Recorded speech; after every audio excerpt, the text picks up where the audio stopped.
नमस्कार, जय हिंद। मैं राजा स्वागत करता हूँ आपका आपके अपने चैनल स्टडी पॉइंट में। आज हम लोग पढ़ने वाले हैं आर्टिकल 19 फ्रेंड्स फंडामेंटल राइट में, जो कि आर्टिकल 12 से लेकर 35 तक है। मौलिक अधिकार में आर्टिकल नंबर 12 से लेकर जो कि 35 तक है, उसी के बीच में एक आर्टिकल आता है जो कि हमारा क्या है, आर्टिकल 19, जिससे कि एग्जाम में ढेर सारे क्वेश्चन आते हैं। उसी ढेर सारे क्वेश्चनों को आज सॉल्व करने का हम लोग प्रयास करने वाले हैं। लेकिन उसके पहले अगर आप चैनल में नए होगे तो चैनल को सब्सक्राइब करना और बेल आइकन को प्रेस करना। क्लियर है? आइए फिर जानने का प्रयास करते हैं। इसे मैं आप लोगों को एक कहानी के जरिए समझाने का प्रयास करता हूँ। आप अपने आप में ही इमेजिन कीजिए। क्या इमेजिन कीजिए कि आप कोई भी प्लेटफॉर्म में जाके खड़े हैं। अब वो प्लेटफॉर्म क्या हो सकता है? होटल हो सकती है, ग्राउंड हो सकता है, या फिर रोड हो सकती है। आप किसी प्लेटफॉर्म में जाके खड़े हैं और वहाँ पर एक स्पीच दे रहे हैं, भाषण दे रहे हैं, जो कि आप किसी के भी इसमें दे सकते हैं। बेरोजगारी ले लो, बेरोजगारी तो अभी तो सबसे बड़ी समस्या है। वो भ्रष्टाचार ले लो, तो आप समझ लो बेरोजगारी के ऊपर एक भाषण दे रहे हैं, एक स्पीच दे रहे हैं। इतना क्लियर है? अब आपकी स्पीच, आपका भाषण लोगों को अच्छा लग रहा है, तो वहाँ पर कम से कम बहुत सारे लोग शांतिपूर्ण तरीके से आकर आपके साथ खड़े हो गए। मतलब कि आपके साथ खड़े होकर आपका भाषण सुनने लगे। यहाँ तक क्लियर है? मैंने आपको बोला आप इमेजिन कीजिए कि आप किसी प्लेटफॉर्म में जाके खड़े हैं। वो प्लेटफॉर्म हो सकता है, ग्राउंड हो सकता है, गार्डन हो सकता है, कहीं पर भी हो सकता है। और वहाँ पर आप एक भाषण दे रहे हैं, जो कि किसी भी मुद्दे पे आप भाषण दे रहे हैं। अगर आपका भाषण लोगों को अच्छा लग रहा है, आपकी आवाज़ लोगों को अच्छी लग रही है, आपकी बातें लोगों को अच्छी लग रही है, तो वहाँ पर कई लोग शांतिपूर्ण तरीके से आकर आपका भाषण सुनने लगेंगे। और हमारे हिंदुस्तान में तो ऐसा होता ही है कि जहाँ पर भी पब्लिक जमा हो ही जाती है। क्लियर है? तो आप भाषण दे रहे थे, कई लोग शांतिपूर्ण तरीके से आपके पास आके खड़े हो गए, आपका भाषण सुनने लगे। ठीक है। अब आपने देखा कि मैं भाषण दे रहा था, कई लोग मेरी बातों से प्रभावित होकर शांतिपूर्ण तरीके से मेरा भाषण सुनने के लिए आ गए। अब मैं क्या करूँगा? अपना एक यूनियन बना लूँगा, अपना एक संघ बना लूँगा। क्लियर है? मैंने बोला आप स्पीच दे रहे थे, आप भाषण दे रहे थे, कई लोग आपका भाषण देख के, आपका भाषण सुन के वहाँ पर आके खड़े हो गए शांतिपूर्ण तरीके से। अब आपने सोचा कि मेरे साथ मेजॉरिटी भी आ गई है, मतलब बहुमत भी आ गया, तो मैं एक अपना संघ बना सकता हूँ, अपना एक यूनियन बना सकता हूँ। इतना क्लियर है? अब आपने बना लिया यूनियन, मतलब कि आपने बना लिया एक संगठन। अब आपने ये सोचा कि जो संगठन बना है, वो संगठन लेकर एक रैली निकाल दूँ उसी जगह पे। मतलब कि एक एक तरह का विजिट कर दूँ, एक तरह का आवागमन कर दूँ उसी जगह, या एक तरह का कहे ट्रेवल कर दूँ।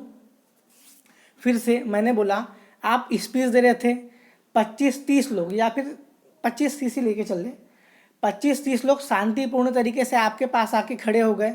आपने देखा कि बहुमत मेरे साथ में है, इसलिए आपने एक संघ बना लिया। अब संघ बना लिया तो उसी जगह आपने एक रैली निकाल दी, उसी जगह आपने एक ट्रेवल कर दिया छोटा सा, जिसमें कि जिंदाबाद मुर्दाबाद जो भी है आपका वो नारे लगने लगे। अब ये बात पता चल गई आपके घर वालों को, मतलब कि ये बात पता चल गई आपके पापा को। अब किसी ने आगे पापा को बता दिया कि भैया तुम्हारा ये लड़का है जो कि ये सब चीज़ें कर रहा है। अब आपके पापा ने बोला अच्छा आने दो उसको, बताता हूँ। क्लियर है? अब जब आप घर गए तो आपके पापा ने आपको घर से निकाल दिया, बोले पढ़ाई लिखाई करने की उम्र में तू ये सब क्या कर रहा है, तू मेरे घर से निकल जा। फिर से एक बार मैंने बोला आप स्पीच दे रहे थे। दूसरा, आपके पास शांतिपूर्ण तरीके से कुछ लोग आके इकट्ठा हो गए। तीसरा, कुछ इकट्ठा लोगों को देखकर आपने एक संघ बना लिया, यूनियन बना लिया। चौथा, आपने उसी जगह विजिट कर लिया, उसी जगह एक रैली निकाल दी। पांचवा, आपको पापा ने घर से बाहर निकाल दिया, मतलब कि आपके जो निवास का अधिकार था, मतलब जहां आप निवास करते थे, अब जब घर से पापा जी निकालेंगे तो जहां आप निवास करते थे वो अधिकार तो छीन लिया गया। क्लियर है? अब उसके बाद आता है, अब पापा ने आपको घर से बाहर निकाल दिए।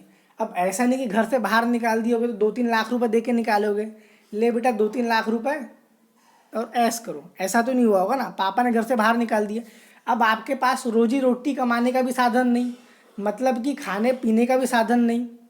तो आप देखोगे एक तरह का रोजगार या एक तरह का व्यापार जिसको भी मैं कहीं पर जाके कर सकूं।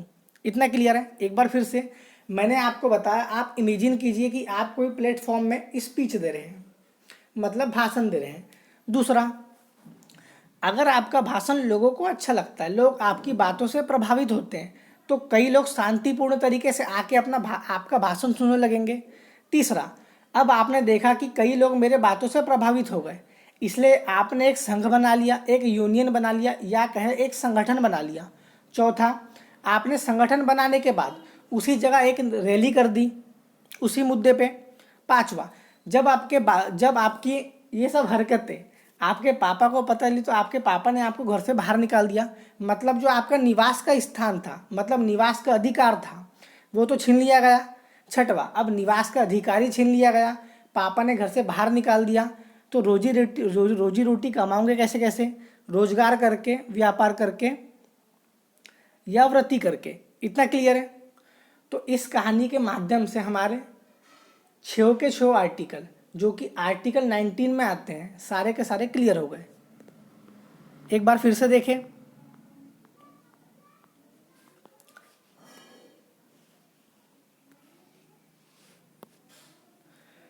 अनुच्छेद 19 सभी नागरिकों को 6 अधिकार की गारंटी देता है। सबसे पहला क्वेश्चन यही बनेगा, आर्टिकल 19 में कितने कितने आर्टिकल है? आप बोलोगे 6 आर्टिकल है। इतना क्लियर है? पहला 19(1)(a) में क्या है?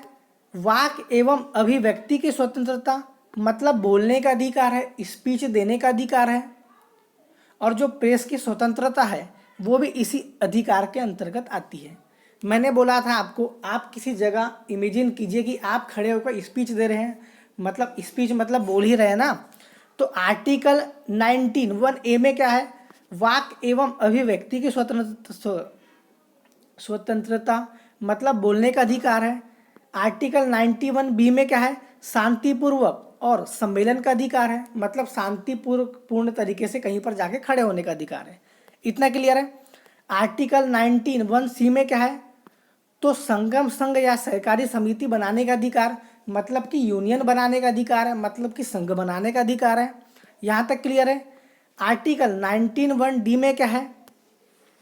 तो भारत के राज्य क्षेत्र में संचरण करने का अधिकार है, रैली करने का अधिकार है, या फिर कहे तो घूमने का अधिकार है, सिर्फ भारत की बाउंड्री के अंदर, भारत के राज्य क्षेत्र में। यहाँ तक क्लियर है?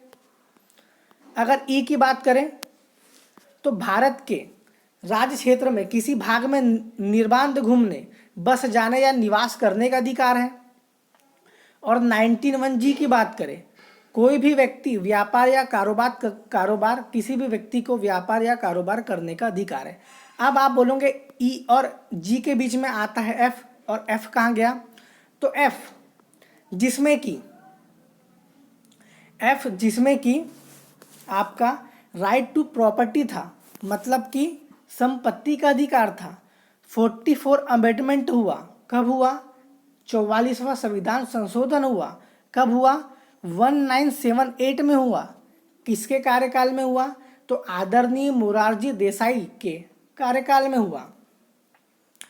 तो आर्टिकल नंबर 19(1)(f) को 44वें संविधान संशोधन 1978 के जरिए हटा दिया गया, और हटा के कहाँ पर रख दिया गया? तो आर्टिकल नंबर 300(a) में रख दिया गया। यहाँ तक क्लियर है? एक बार फिर से मैंने आपको बताया, आप किसी प्लेटफॉर्म में स्पीच दे रहे हैं, मतलब बोल रहे हैं, लोग मतलब आपकी बातों से प्रभावित है, तो कई लोग शांतिपूर्ण तरीके से आपके पास आकर आपकी बातों को सुन रहे हैं। तीसरा, अगर आपके बातों को कई लोग सुन रहे हैं, तो आपने सोचा कि मैं एक यूनियन बना लूँ, एक संघ बना लूँ, एक संगठन बना लूँ। इतना क्लियर है? चौथा, अब उसी जगह आपने एक रैली कर दी, या कहे तो उसी जगह आपने थोड़ा घूम लिया उन लोगों के साथ। पांचवा, जब आपके पापा को ये बात पता चली कि आप पढ़ाई लिखाई नहीं कर रहे हैं, इन सब चीज़ों में आपका ध्यान है, तो आपके पापा ने आपको घर से निकाल दिया, मतलब जो आपका निवास का स्थान था वो छीन लिया गया। छठवा, अब आपसे निवास का स्थान छीन लिया गया, जो पैसे वैसे थे वो भी नहीं मिले। तो आप क्या करोगे, आप देखोगे रोजगार, आप देखोगे व्यापार, जिससे कि मैं पैसे कमा के अपना जीवन यापन कर सकूं। इतना क्लियर है। तो फ्रेंड्स ये थे हमारे 6 के 6 अधिकार।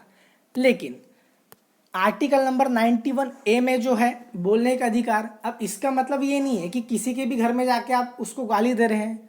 बोलने का अधिकार ये तो नहीं ना कि मतलब किसी के घर के सामने आप जाके उसको गाली दे रहे हैं, ठीक है।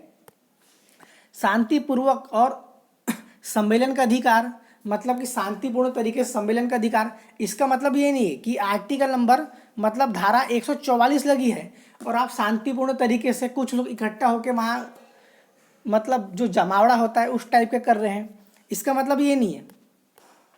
सहकारी समिति बनाने का अधिकार मतलब संघ बनाने का अधिकार, या कहे तो यूनियन बनाने का अधिकार, इसका मतलब ये नहीं कि आपने एक आतंकवादी संगठन बना लिया, पुलिस मारेंगी पहले और पूछेगी बाद में। क्लियर है। अगर डी की बात करें तो भारत के राज्य क्षेत्र में संचरण का अधिकार, मतलब कि भारत की बाउंड्री के अंदर घूमने का अधिकार है आपको। लेकिन कुछ कुछ जगहों पर सरकार ने प्रतिबंध लगा दिया, मतलब कि कहीं जनजाति वाला एरिया है, या कहें तो होता है कई बार कि सरकार किसी किसी जगह पर प्रतिबंध लगा देती है। इतना क्लियर है। अगर ई की बात करें तो ई में क्या था हमारा, निवास का अधिकार था। और जी की बात करें तो जी में क्या था हमारा, व्यापार या कारोबार या वृत्ति का अधिकार। फ्रेंड्स आर्टिकल नंबर 19 हमारा क्लियर हो गया है। मैं उम्मीद करता हूँ कि आपको सारी चीज़ें समझ में आई होगी। अगर चीज़ें समझ में आई होगी तो कमेंट में बताना, वीडियो को लाइक करना, चैनल को सब्सक्राइब करना, शेयर करना। मिलते हैं अगले वीडियो में। बाय।